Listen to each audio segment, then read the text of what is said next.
Welcome to the Waiting Warriors podcast. As loved ones of first responders and military personnel, we often face life situations and challenges that many others don't experience. And while each of us and our experiences are unique, together we can learn from one another and become stronger in this journey of life. Now let's step out of mediocrity. It's time to thrive.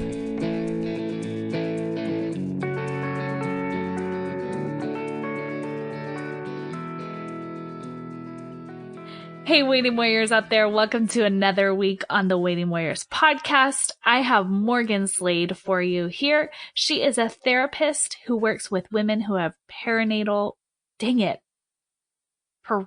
You're okay. People Is say it different ways too. Perinatal. perinatal. We'll just, in case anybody wanted to know, that's how you say it correctly. I just said it incorrectly. So you could hear the different ways that you say it. But she works with those amazing women who are pregnant and postpartum with their moods and their anxiety disorders, which I think, again, as a mother of 4, I can empathize and appreciate your work. She also has a husband who works full-time for the National Guard and is a mother of 3 kids. So thank you, Morgan, for coming on the show. Thanks so much for having me. So I want to just kind of hop into it because you're what many would consider a seasoned spouse. Your husband has been in for 14 years. But with all of that experience, you have a vantage point that I think could really benefit the younger spouses. How has being a waiting warrior, though, helped you grow? Because I know so many people look at this life as just, it's hard. But how has it helped you grow and benefited you? Oh, that's such a good question. I think it's helped me grow in so many ways, but probably most importantly, it's really, and this is going to sound maybe a little silly, it's really taught me how to view kind of my shortcomings and failure in a different light. So not necessarily the limit of my abilities, right? When I fail, but failure almost, and I use failure, but I could interchange different words like, coming up short or falling short of perfection that, so many of us women try to attain, right? It's taught me what it means to, kind of fall short on that and still persevere, and how to not kind of beat myself up for those shortcomings. Do you have an example of that? Yes, I totally do. I think for a lot of us, at least this is my story. I don't know if this could be everyone else's story, but we do this. Podcast is not your story, though. Well, hopefully someone else can relate, right? There's some common humanity here, but I think for me, when I kind of took on the title of military spouse, I kind of assumed that I was just going to be this total, I don't even know, like shielded, armored up kind of gal, right? Like it was just, I was going to be baptized with strength and valor and courage kind of when I adopted that role. And that just wasn't the case.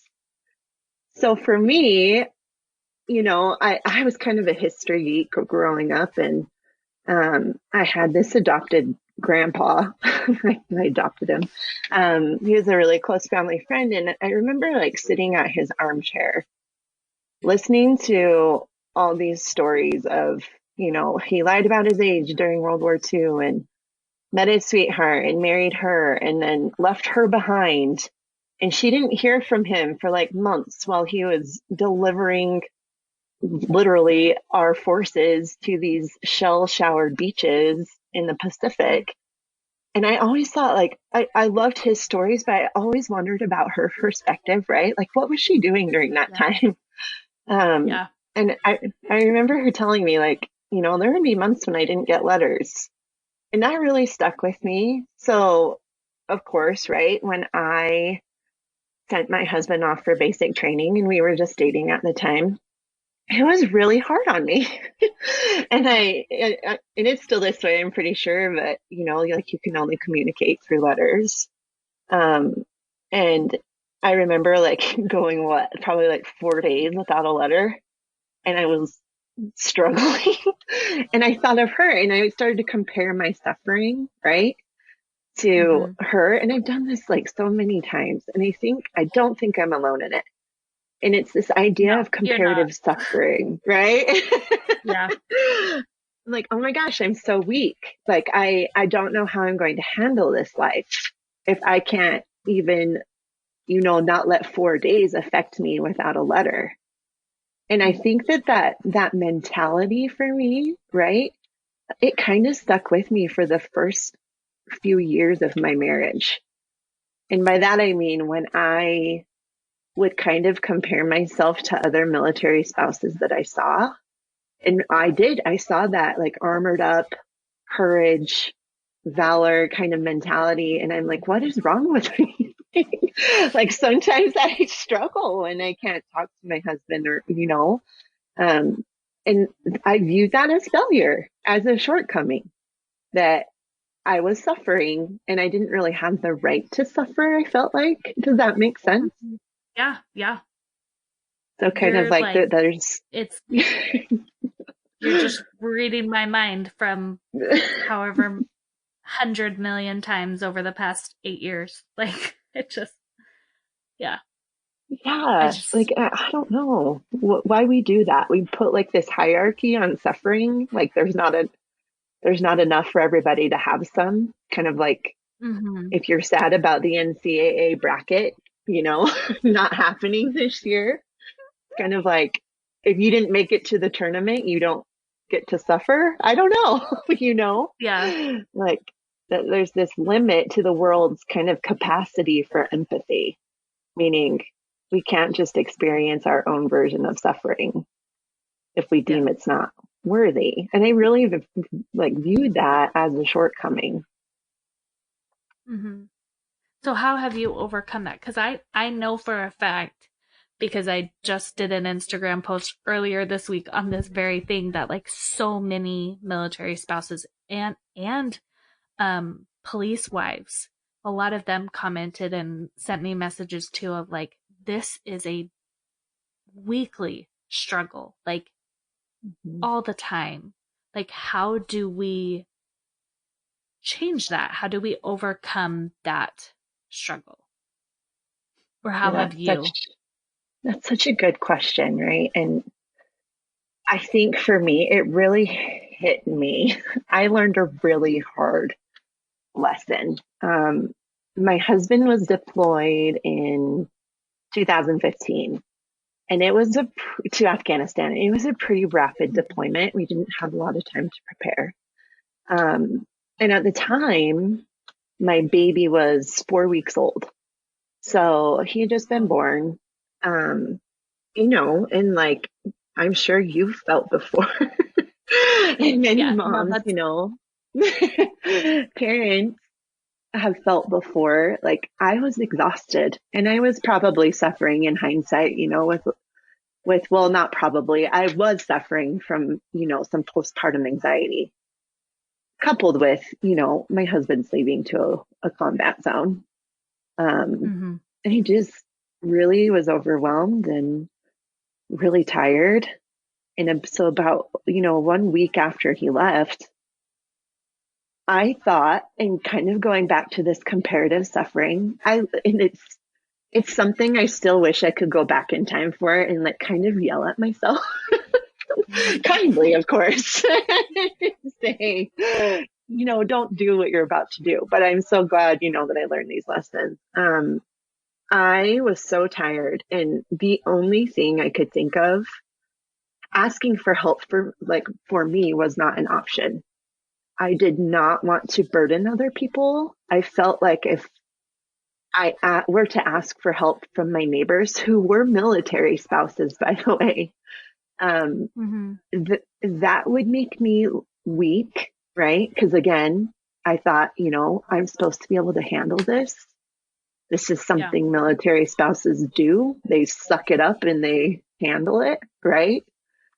Yeah. So I did what, that rational version of myself would do, which wasn't rational. I drove 4 hours to my parents' house to take a nap.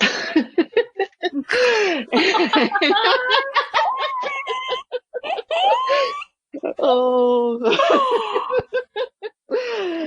And I kid you not. Wait. You Go for drove it. 4 hours one way To take a nap. Yes, to ma'am. take a nap. Yes.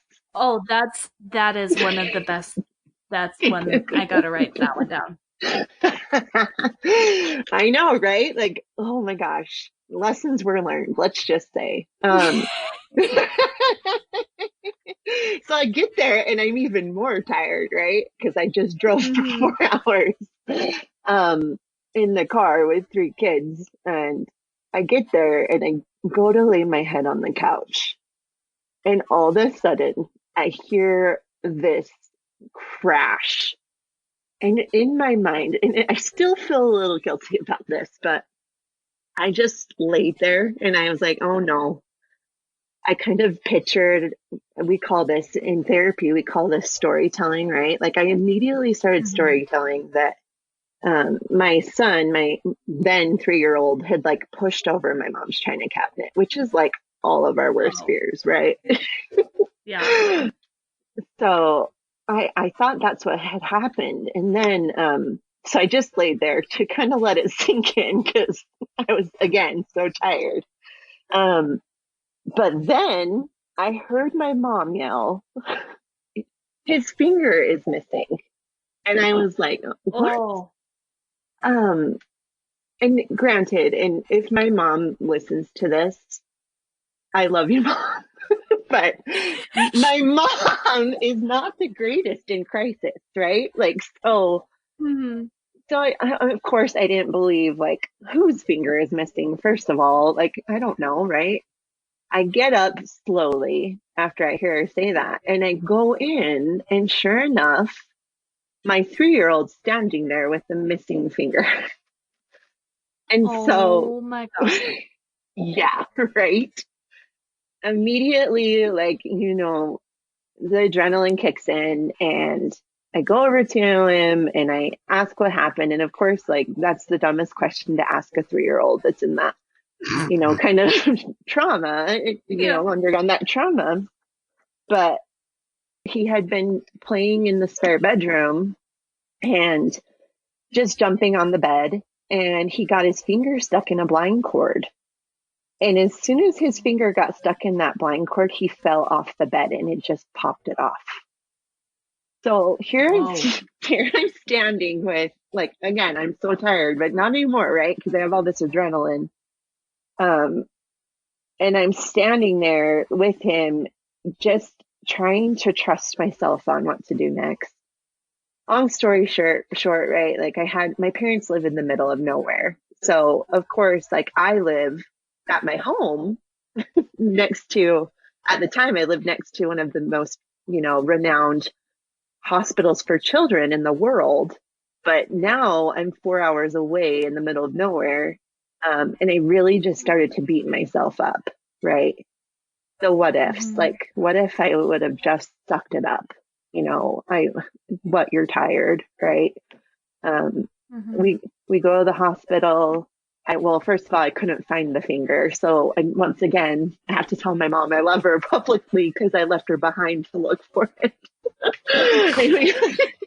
and we went to the hospital and she ending up being like the hero of the day, right? Well, so we had to get life lighted when we got to the hospital and it took life light a while and we couldn't find the finger. So I'm just sitting here beating myself up over that too. And right when that helicopter pulls up, my mom comes in like a hero with a finger in a bag and we get on the helicopter and go.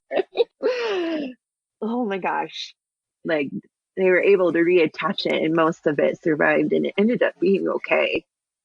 But the point of this whole story was I got home, and when I got home, I don't even know how this happened, but when kind of the fanfare was gone, right? And that adrenaline was gone, and it just really hit me what happened.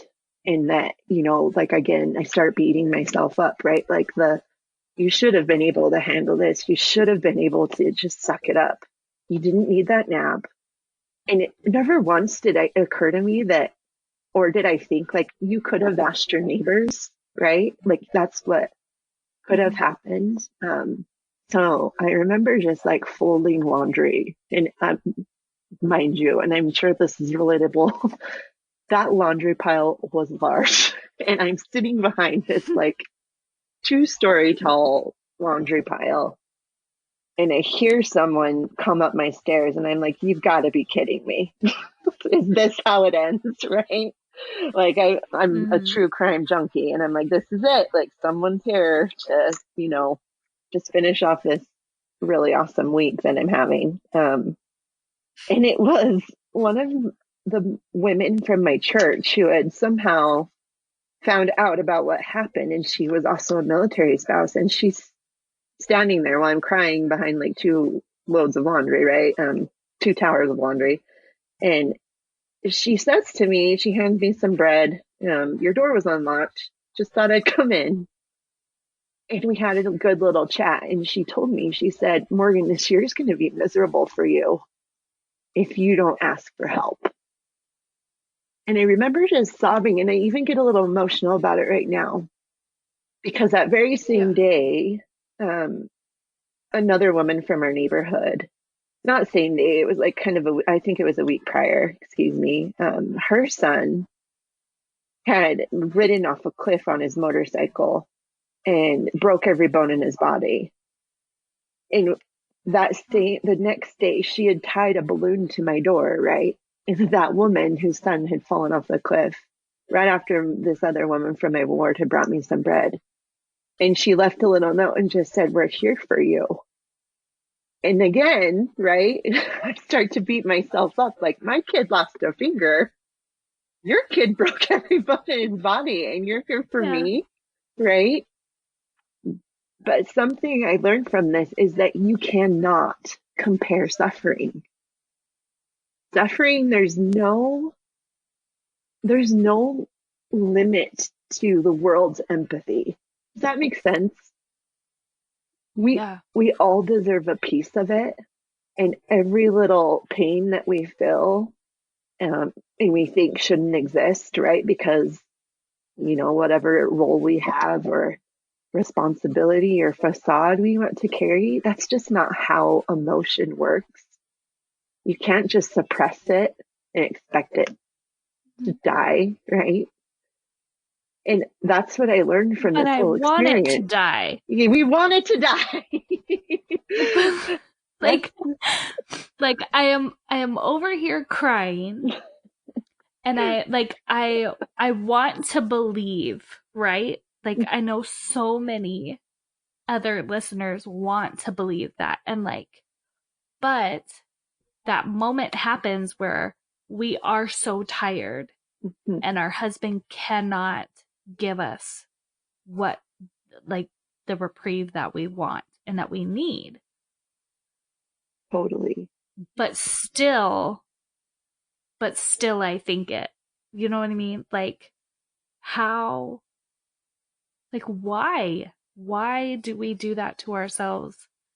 And how is there something that you've been able to do to make it easier on yourself? Or has it just kind of clicked for you? No, that's just not possible. That is such a good question. And I think from this whole experience, right, I realized, have you ever heard that saying? And I might slaughter it, but it says, what you resist will persist. Have you heard of that? That sounds familiar. And if I apply that to suffering, right? If I don't honor and acknowledge that I'm suffering, it just grows and gets bigger. And I get angry or irritable, or I shut down, right? And I isolate those kinds of things.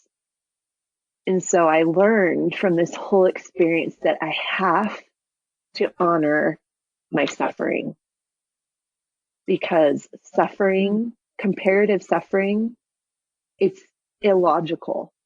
We can't compare our suffering to others and deem what we're feeling unworthy of feeling, because we're feeling it. It's already here. It's Yeah. already valid. Does that make sense? Yeah. We have to I honor hadn't our thought of it that suffering. way. Yeah.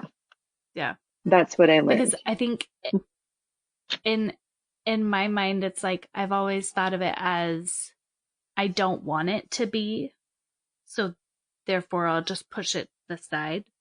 But what you're saying is it is there. Like, because you're feeling it, it exists. So you can't just say it doesn't exist, right? Is that what you're saying? Totally. Totally. Huh.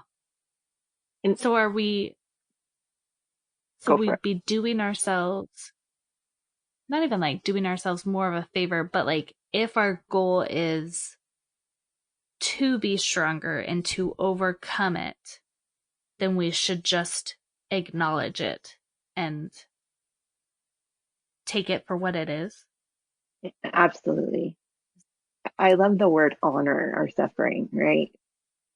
It's like, it, for me, that word honor means giving it the attention it deserves, rather than just saying, oh, you're here. That's nice, right? Yeah.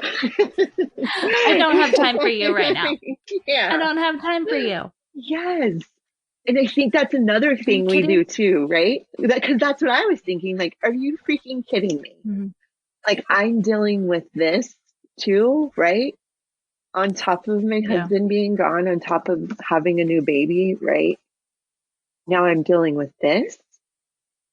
And it's kind of one of those things that prolong the suffering.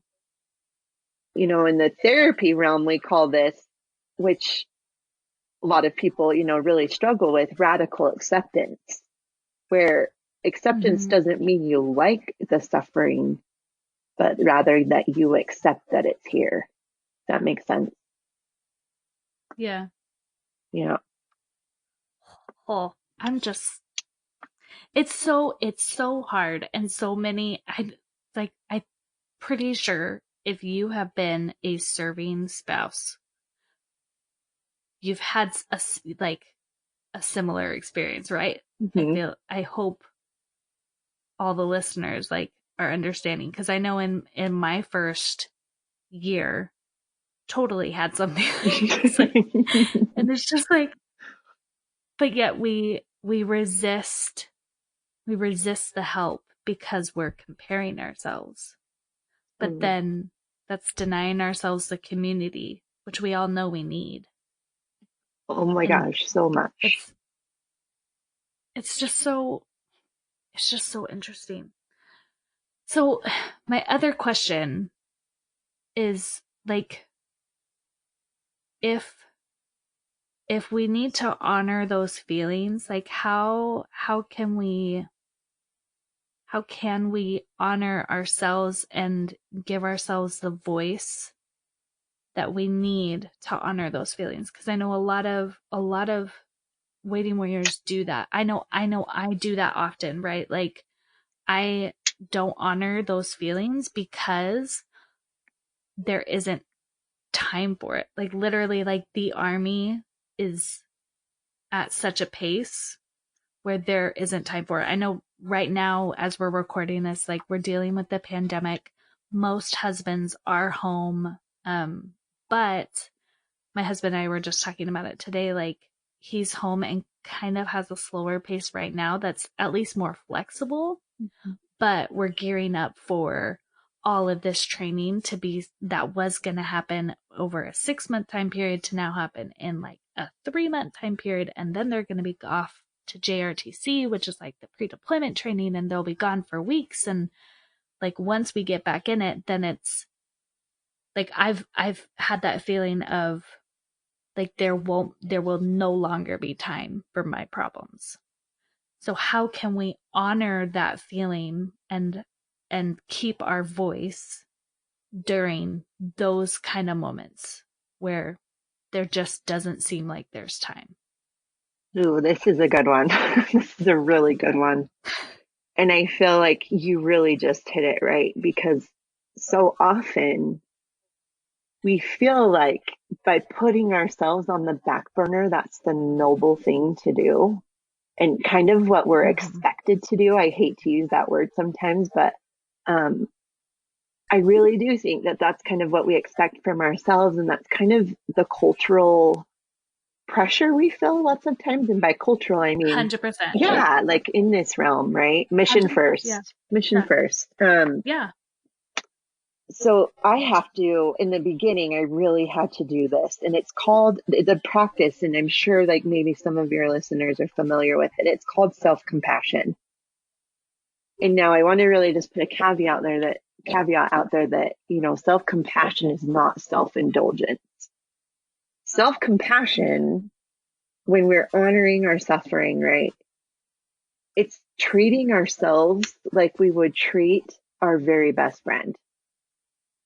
So if your friend came to you and said, hey, I'm really struggling right now with this kind of thought of me having to do all this training in a really condensed amount of time. I'm really just spinning on that, right? And it's really causing me some anxiety. And you think about what your friend would say. It probably wouldn't be, suck it up, Michelle, because you're supposed to, right?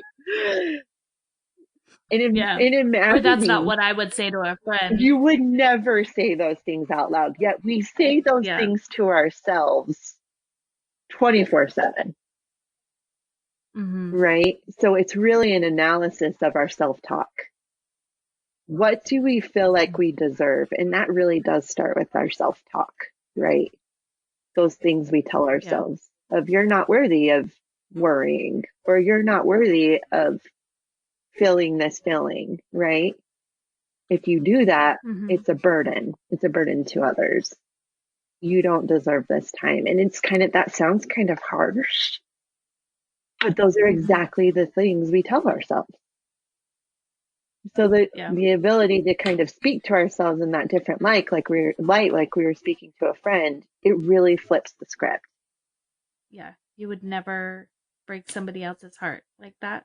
And yet, and also like you would never expect them to take it on their own. No, that's such a good point. Yeah. We expect ourselves. Yeah. We expect ourselves to, it's like, we can take on the burden of the U.S. military. It's like what is that? ILO. Is it that Greek god Atlas who has like the world on its back? Yes. That's who we are. We think we're Atlas. We're not. And I'll have it on my back, and I'll be holding my kids in one hand and dinner in the other. Oh boy. Yes. And somehow I'll be smiling and happy. And serving everyone else, right? Yeah. And that's just,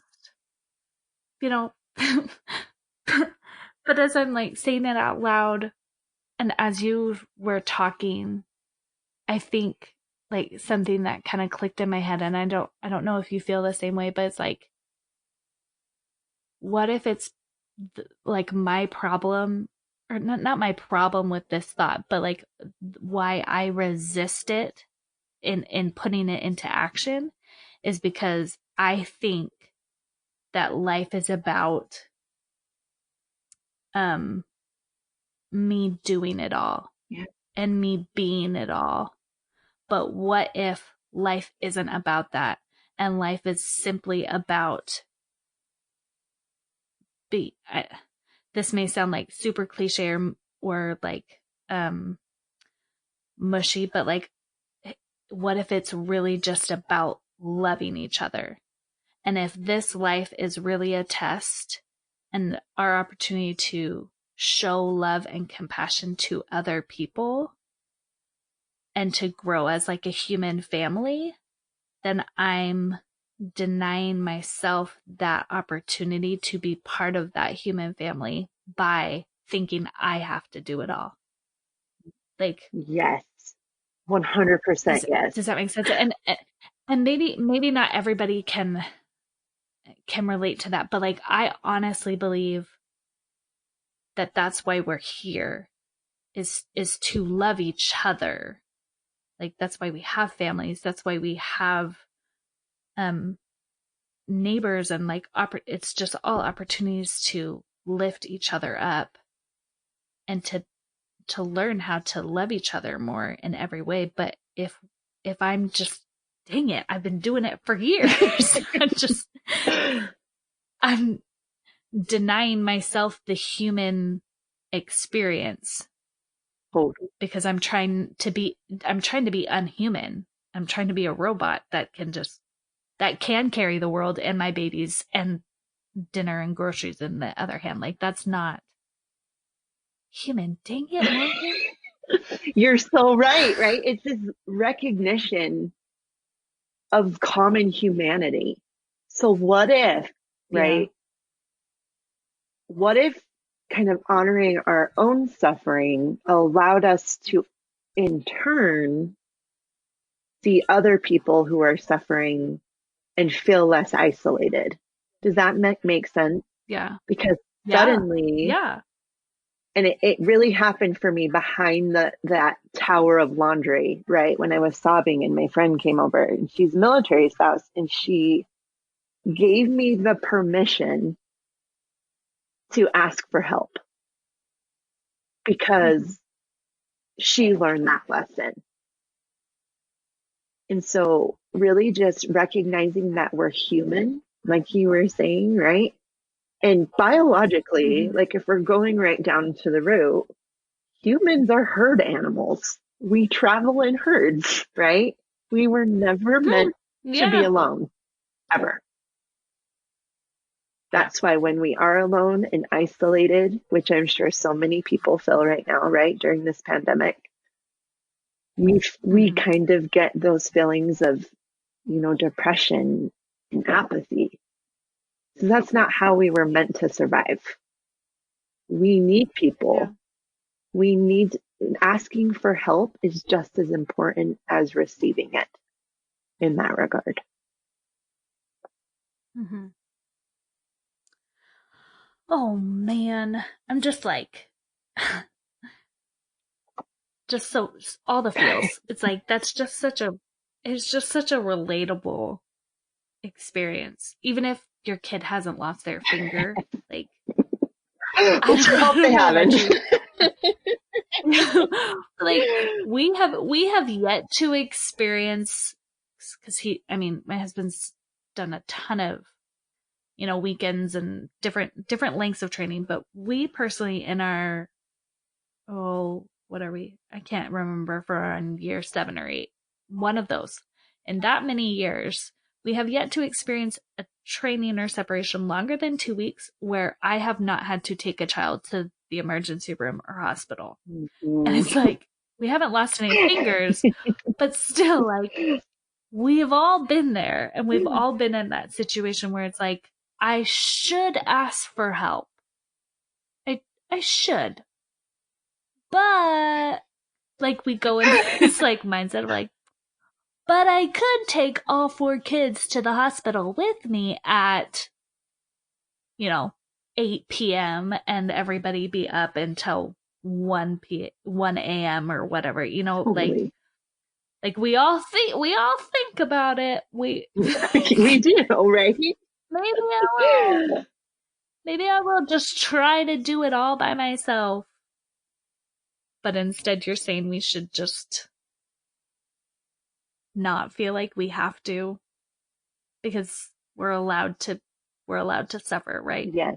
If we just think about this, right? Like as you were talking, when you ask someone for help, you also give them permission to do the same, right? It's a brave practice that you're engaging in because it's vulnerable, right? Especially in our predicament. Like so when you're saying taking 4 kids to the ER, like I kind of want to throw up, right? Because that doesn't sound like any sorts of fun that I want to have. And if when Mm. we ask for help, especially within our community, right? To the people who understand and who get it, we give them permission to do the same. Oh, that just like is a shot to my heart though, because like I want so badly, like I want to be the friend that people will call, right? And that like they understand that I'm here for them. I want this whole community to understand that like we are not alone. Totally. But then but then acting as if I can do it all by myself is contrary to that. Dang it. Like, You nailed it. so it's even, we think we're being selfless, but it's a more selfless act Yes. to give other people the permission. That's powerful. That is really powerful. The Yeah. more, oh man. It's just really this place, right? Who dares to be when we think of like the military spouse and like I started this, right? Like clothed in valor and courage and bravery. What if that person is the person who dares to ask for help? Right? Isn't it just Yeah. ironic? That kind of what bravery turned into for me. I saw people who asked for help and I wanted so much to do that and it was terrifying. And I had to learn the hard way. But now I wouldn't give Yeah. those lessons back for anything. I love that. Like just changing what we view bravery as. And as we are brave and we are that kind of brave, then that gives other people permission. That's so awesome that you had those examples and those just brave women in your life. Oh, I just have all sorts of like feelings and chills and that just I'm very grateful because like I know you're a passionate woman who you speak your truth. Like you don't hide away from anything, you don't embellish it. It just is. And I know that not everybody has found that voice or feels like they can use it. And yet I feel like everything you've said today has been so empowering and so, I don't know if motivating is the word, but empowering and encouraging. And I'm super, super grateful for everything that you have shared with us. Um, Thank you so much.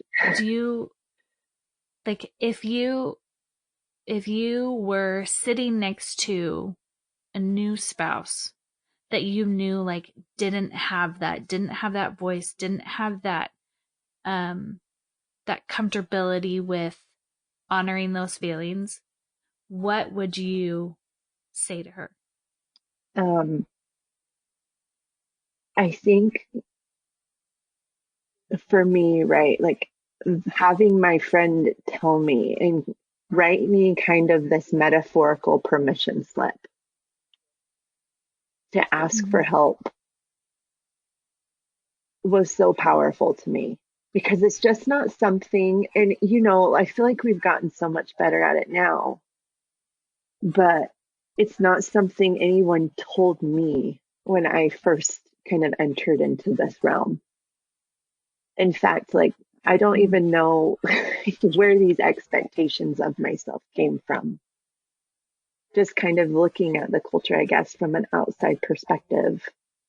But if I could tell a new spouse, right, and give her or him that same permission to ask for help, to be honest, now, like knowing what I know now, I would probably ask them for help first in order to kind of establish that vulnerability in the relationship. Does that make sense? Yeah. I think so highly that, Yeah. for me at least, it's so much easier to give help than to get it. I feel Mm-hmm. like, empowered and whatnot. and still to this day, it's harder for me at times to ask for help, and being able to kind of show that by example that I'm willing to do that. I'm willing to ask for help and it's okay. Is probably honestly one of the most powerful lessons I've learned.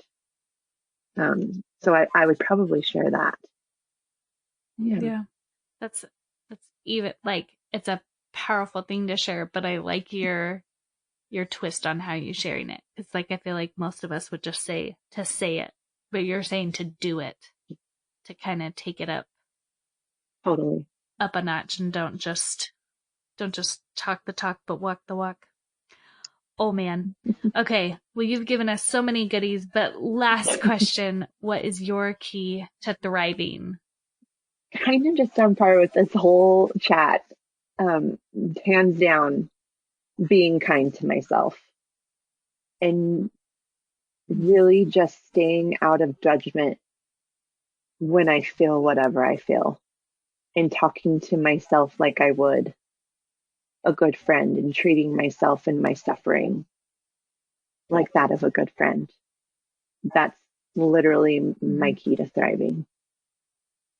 Do you have like a self practice for that, or do you just kind of try and keep that in mind and use that to gauge your thoughts of like, would I actually say this to a friend, or do you know what I mean? I do. So I do two things. One, you might have heard of this before, but I picture myself younger than I am, obviously. Or I picture my daughter, right? So if my daughter came to me and told me, the things that, and these are kind of things, this is a practice I engage in when my check engine lights go off, which for me, that means negative self-talk, a lot of self-judgment. And then immediately I know, got to check the engine, right? Let's apply some compassion.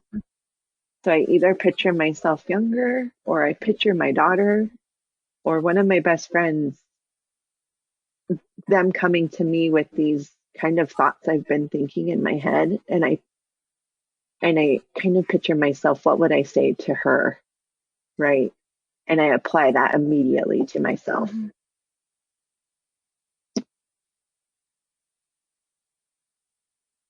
I'm just like picturing myself doing it. I get all choked up. That's really powerful. Oh, I hope everybody tries that. Please try that, guys. Pretty please. Do yourself a favor. Oh man. Thank you so much, Morgan. If anybody wants to reach out to you, thank you for what you've shared, or just talk to you a little bit. Do you have a way that what's the best way for somebody to reach out to you? Yeah, you can find me on Instagram. My name is super creative. It's just Morgan Slade _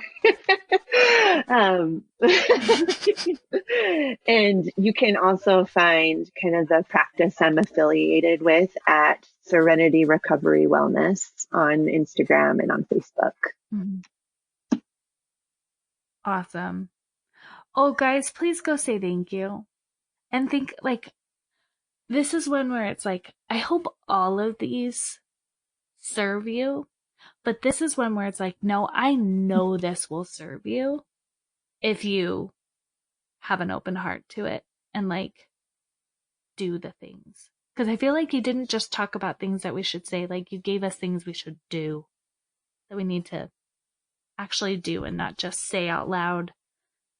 And, there's so many ways we can spread words, but to actually do it. And I am so, so grateful for you coming on the show, Morgan. Thank you so much. All you waiting warriors out there, just remember, this can be hard, but that doesn't mean it has to be miserable. So thank you, Morgan, so much. And all you waiting warriors out there, you guys have a great week. Bye.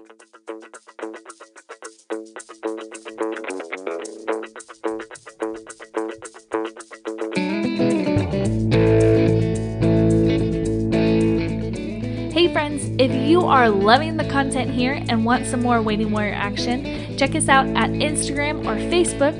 The handle is The Waiting Warrior, no S, or check out the website, thewaitingwarriors.com. And make sure you get on our mail list. We have some really awesome things coming up.